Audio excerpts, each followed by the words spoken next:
Assalamualaikum warahmatullahi wabarakatuh.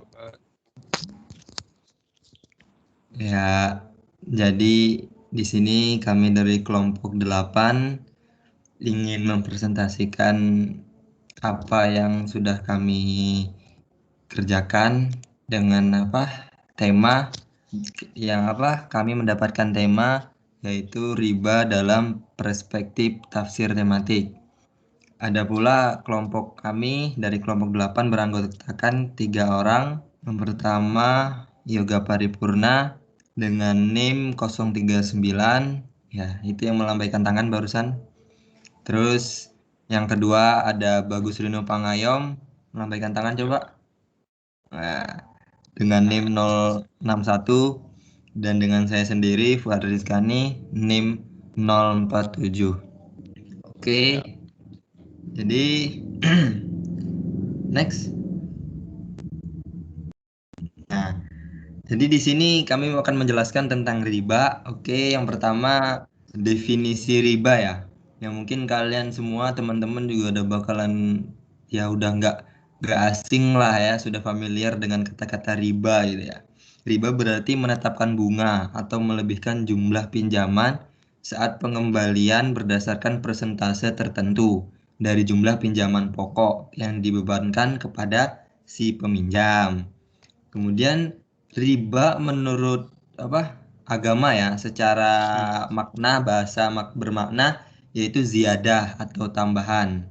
Dan dalam pengertian lain secara linguistik riba juga berarti tumbuh dan membesar. Sedangkan menurut istilah teknis riba berarti pengambilan tambahan dan pengambilan tambahan dari harta pokok. Next. Oke, dalam Islam, memungut riba atau mendapatkan keuntungan berupa riba pinjaman adalah haram ya. Jadi hukumnya itu haram. Ini udah dipertegas dalam Al-Qur'an surah Al-Baqarah ayat 275. Yang berbunyi artinya ya, padahal Allah telah menghalalkan jual beli dan mengharamkan riba. Jadi sudah jelas ya teman-teman, riba itu haram. Ini udah ditegaskan di Al-Qur'anil Karim. Nah, itu berarti haram. Oke, next. Nah, nih ya macam-macam riba nih. Macam-macam riba tuh ada ada 4 menurut para fikih. Yang pertama itu riba fadl atau nanti ada penjelasannya ya. Kemudian yang kedua ada riba iyad. Kemudian yang ketiga ada riba nasiah dan yang keempat yang terakhir ada riba qard. Oke, next. Nah, di sini kita akan jelaskan yang pertama itu adalah riba fad, yaitu tukar menukar dua barang yang sama jenisnya dengan kualitas berbeda yang disyaratkan oleh orang yang menukarkan. Contohnya tukar menukar emas dengan emas, perak dengan perak, beras dengan beras dan sebagainya ya. Jadi di sini si penukar sama yang mau menukarkan itu udah harus konfirmasi gitu ya. Misalnya saya sama Yoga ingin tukar emas dengan emas gitu, motor dengan motor gitu ya. Jadi seperti itu. Kemudian next. Ya, yang kedua ada riba iyad, yaitu berpisah dari tempat sebelum ditimbang dan diterima. Maksudnya adalah orang yang membeli suatu barang, kemudian sebelum ia menerima barang tersebut dari penjual, pembeli menjualnya kepada orang lain. Jual beli seperti itu tidak boleh, sebab jual beli masih dalam ikatan dengan pihak pertama ya. Jadi nggak boleh misalnya contohnya si Bagus beli handphone dari si Yoga, si Bagusnya dari Sumatera dan si Yoga dari Jawa. Pengirimannya belum sampai ke Sumatera, sama si Bagus sudah dijual lagi sama saya. Jadi itu kayaknya nggak boleh itu ya. Seharusnya harus diterima dulu oleh Bagus baru bisa dijual kembali. Kemudian next. Ya, nah di sini ada riba nasiah, yaitu riba yang dikenakan kepada orang yang berhutang disebabkan memperhitungkan waktu yang ditangguhkan. Contohnya, Aminah meminjam cincin 10 gram pada Ramlan. Oleh Ramlan disyaratkan membayarnya tahun depan dengan cincin emas sebesar 12 gram. Dan apabila terlambat setahun, maka tambah 2 gram lagi menjadi 14 gram. Dan seterusnya. Ketentuan melambatkan pembayaran 1 tahun ya. Kemudian next akan dilanjutkan oleh teman-teman. Aku ya. Yang Oke. berapa ini? 3 atau 4 ya? Keempat Riba. ya? Nah, Yang keempat. riba korat.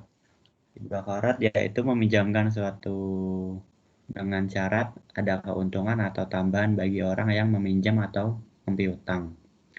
Contohnya adalah Ahmad minjam duit sebesar 25.000 kepada Adi. Lalu si Adi ini mengharuskan dan mensyaratkan agar Ahmad mengembalikan hutangnya kepada Adi sebesar 30.000. Maka tambahan 5.000 ini adalah riba korat. Jadi ibarat aku minjam ke Bagus 5.000, aku nggak bayar selama 1 tahun, Bagus minta lagi 5.000, jadi kayak koratnya 5.000 gitu. Lanjut. Ya, ini adalah faktor penyebab memakan dan diharamkannya perbuatan riba. Faktor penyebab memakan riba adalah nafsu dunia kepada harta benda. Yang kedua, serakah kepada harta. Ketiga, tidak pernah merasa bersyukur dengan apa yang telah Allah Subhanahu wa Ta'ala berikan. Jadi kita kayak serasa. Yang keempat, seperti saudara Bagus ini. Yang kelima, selalu ingin menambah harta dengan berbagai cara termasuk riba. Next. Faktor penyebab diharamkannya riba, yang pertama merugikan orang lain, jelas. Orang lain merasa rugi, habis. Sama dengan mengambil hak orang lain juga. Yang ketiga, dilaknat oleh Allah Subhanahu wa Ta'ala. Yang keempat, neraka jahanam ancamannya. Yang kelima, termasuk perbuatan setan yang keji. Yang kelima, memperoleh harta dengan cara yang tidak adil. Next. Bahaya dan dampak riba pada perekonomian. Yang pertama, riba dapat menimbulkan permusuhan antara pribadi dan mengurangi semangat kerjasama atau saling menolong dengan sesama manusia. Dengan mengenakan tambahan kepada peminjaman akan menimbulkan perasaan bahwa peminjaman tidak tahu kesulitan dan tidak mau tahu kesulitan orang lain. Jadi kayak minjamin duit itu nggak peduli lah dia mau diribain sampai kere sampai nggak punya apa-apa gitu lah. Ketiga, terhambatnya investasi. Ini masalah soal investasi uang. Ketiga, menimbulkan tumbuhnya mental pemboros dan pemalas. Dengan membuang uang, kreditur bisa mendapat tambahan penghasilan dari waktu ke waktu. Keadaan ini menimbulkan anggota dalam jangka waktu yang tidak terbatas, ia mendapat tambahan pendapatan rutin. Ia menurunkan dinamisasi, inovasi, dan kreativitas dalam bekerja. Yang keempat, yang kaya semakin kaya, yang kiri semakin kiri, yang miskin semakin miskin.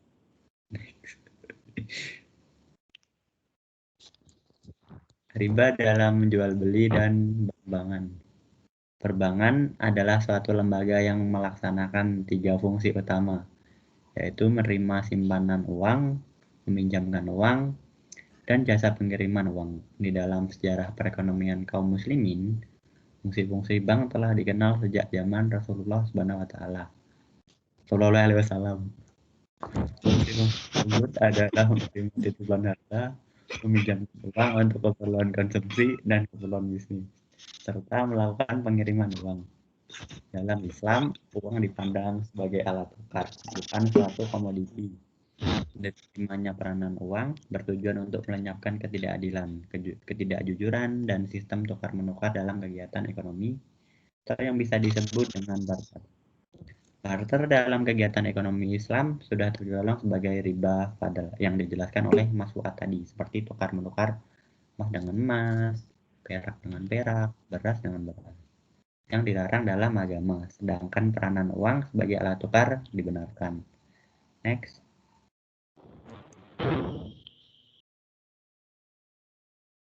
Next Mas Bagus. Selanjutnya akan dijelaskan oleh Saudara Bagus Rinu Pangayom. Untuk yang selanjutnya, apakah bunga bank itu termasuk riba? Jadi, bunga bank yang digunakan oleh bank-bank konvensional, sedangkan bank syariah biasanya menggunakan istilah margin keuntungan. Bagi bank konvensional, bunga bank menjadi tulang punggung untuk menanggung biaya operasional dan menarik keuntungan. Selain itu, bunga bank memiliki beberapa manfaat bagi bank dan nasabah seperti berikut ini. Yang pertama, bunga pinjaman merupakan balas jasa yang diberikan nasabah kepada bank atas produk bank yang dibeli nasabah. Yang kedua, bunga simpanan adalah harga yang harus dibayar bank kepada nasabah. Selain itu, bunga juga merupakan harga yang harus dibayar oleh nasabah kepada bank.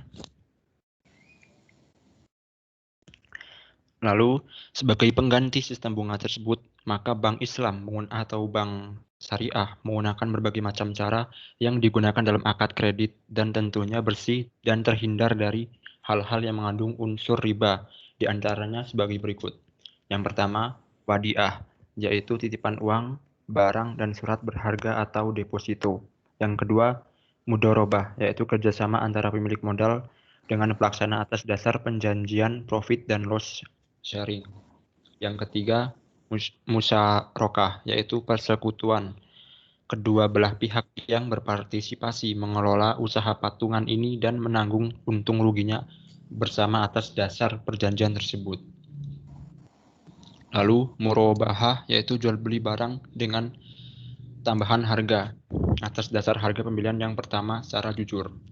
Yang kelima, qard hasan, yaitu pinjaman tanpa bunga kepada para nasabah yang baik, terutama nasabah yang punya deposito di bank Islam. Jadi, ketika nasabah meminjam uang di bank, mereka tidak terkena bunga.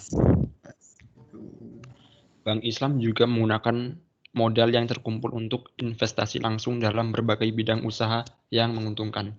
Sistem investasi ini biasanya menggunakan imbal balik dalam bentuk bagi hasil sebagai pengganti praktek bunga bank yang selama ini terjadi. Jadi untuk bank syariah ini menggunakan keuntungannya itu menggunakan sistem bagi hasil.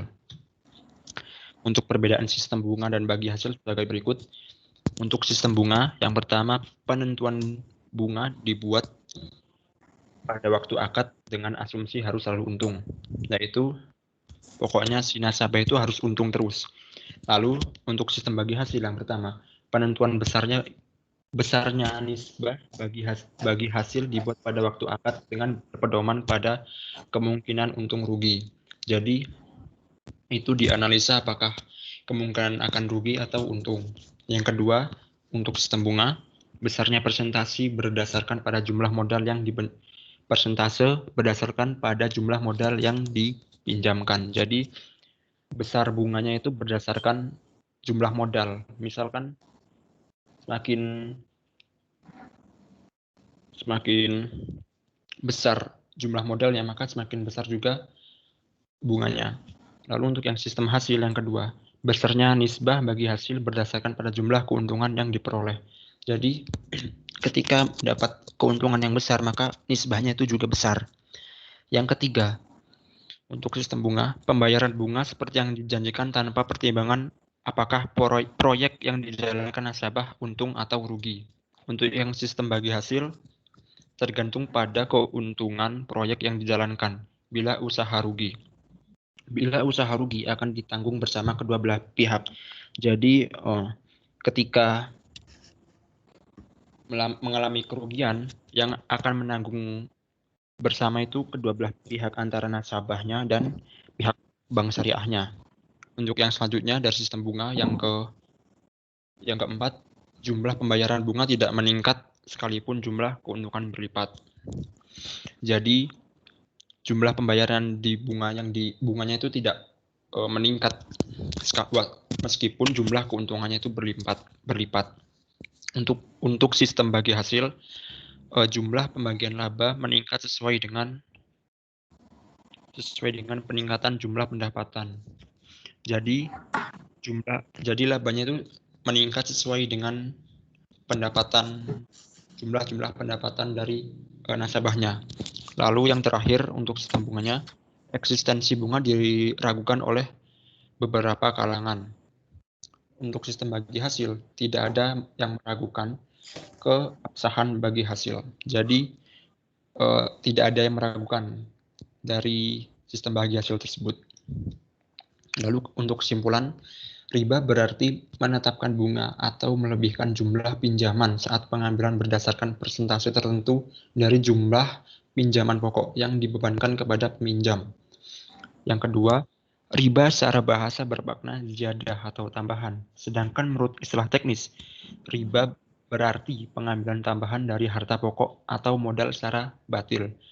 Macam-macam ribanya yaitu ada ribayat, riba jahiliyah, riba kordi, riba fadli, dan riba nasi'ah. Ralat riba jahiliyah tidak masuk karena di atas tadi tidak ada. Dan yang kesimpulan yang terakhir, di masa sekarang ini riba banyak ditemukan di bank konvensional. Faktor-faktor yang melatar belakangi perbuatan memakai riba yaitu nafsu dunia kepada harta benda, karena dengan harta dan benda kita bisa melakukan apapun, bisa membeli apapun. Karena itu kita ingin bukan tergerus tapi selalu ingin memiliki harta yang banyak. Makanya itu dengan menggunakan riba, harta kita semakin banyak. Serakah harta. Karena ya itu, dengan memiliki harta yang banyak, kita akan enak. Dan tentunya Kaya raya. iya, benar. Lanjut. Terima kasih. Lanjut, tidak pernah merasa bersyukur dengan apa yang telah Allah berikan. Karena dengan riba kan uangnya semakin bertambah. Berlipat-lipat ganda. Ada keinginan untuk selalu bertambah untuk menambahkan uang. Istilahnya tidak bersyukur. Lalu yang selanjutnya, imannya lemah. Lalu serta selalu ingin menambah harta dengan berbagai cara termasuk riba. Sekian dari kelompok menambah pundi-pundi dosa. Menambah pundi-pundi dosa. Siap. Sekian dari kelompok kami, yaitu kelompok 8. Ada tambahan bagi teman-teman? Ya, mungkin cukup sekian presentasi dari kami. Kalau ada pertanyaan bisa di kolom komentar ya. Di chat di grup WA di bawah ini. Oke. Sekian dari kami mahasiswa Teknologi Informasi kelas B. Ya. Nah, dari mata kuliah Al-Qur'an dan Hadis dengan dosen pengampu yaitu Al-Ustadz Asep Setiawan. Ya. Terakhir kami mohon maaf apabila ada kekurangan dan kelebihannya datang dari Allah. Sekian. Wassalamualaikum warahmatullahi wabarakatuh. Waalaikumsalam warahmatullahi wabarakatuh.